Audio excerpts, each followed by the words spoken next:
আমার হৃদয়ের বন্ধুরা, ভাই বোনেরা সবাই কেমন আছো বলো? নিশ্চয়ই ভালো। আমিও ভালো আছি তোমাদের ভালোবাসাতেই।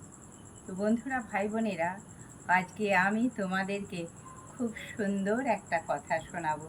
তোমরা সবাই একটু শোনো।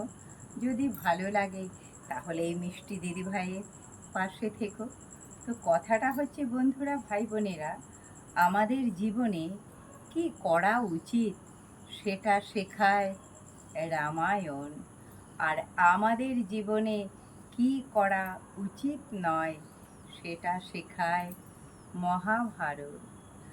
আর আমাদের জীবনে কিভাবে কাটানো উচিত সেটা শেখায় একমাত্র শ্রীমদ্ ভগবত গীতা।